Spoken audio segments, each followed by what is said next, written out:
कधीच नाही चुकणार तुमचे फेवरेट टीव्ही शोज झी5 सोबत, तेही एकदम फ्री।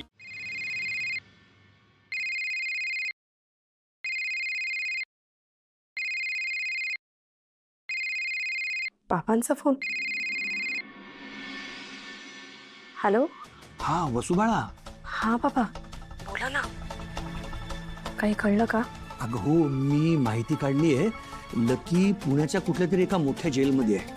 अच्छा, म्हणजे एक दिवसात जाऊन भेटता येईल तर आपल्याला.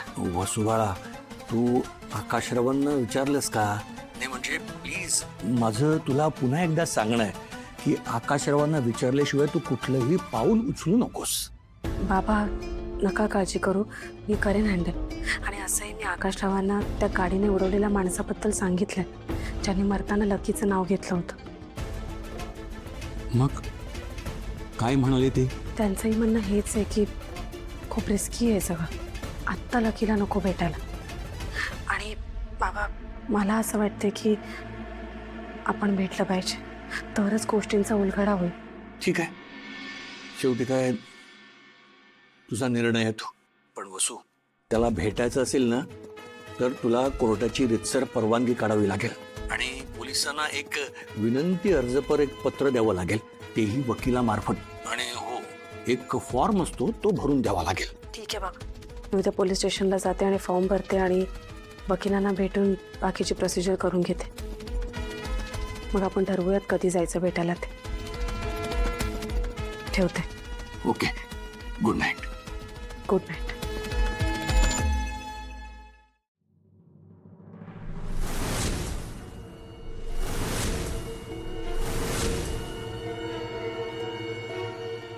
कोणाशी बोलत होतात?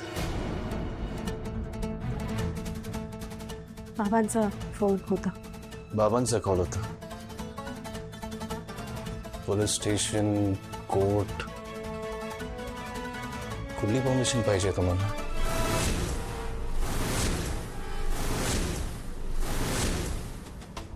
हो, त्याचं काय झालंय ते, आपली गावची जमीन आहे ना, तर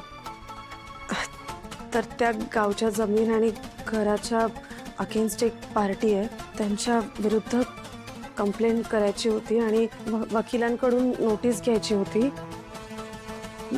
हे याच विषयी बोलत होतो. बाबांना एकट्याला हे सगळं करायला जमणार नाही ना, म्हणून मी म्हटलं की मी त्यांना मदत करते. एवढंच ना? पण मी एक काम करा ना, आपले वकील आहेत ना, त्यांना कॉल करा, ते लगेच सॉल्व्ह करून देतील. नाही नाही, नको नको. अहो, ते प्रकरण इतकं काही मोठं नाही आहे. भावकी इथलाच वाद आहे ना, होईल सॉल्व्ह. ठीक आहे, काही हेल्प लागली तर सांगा मला. आत्ता काही हेल्प हवी आहे तुम्हाला? झी5 ॲप डाउनलोड करा आणि पहा सर्व एपिसोड्स एकदम फ्री।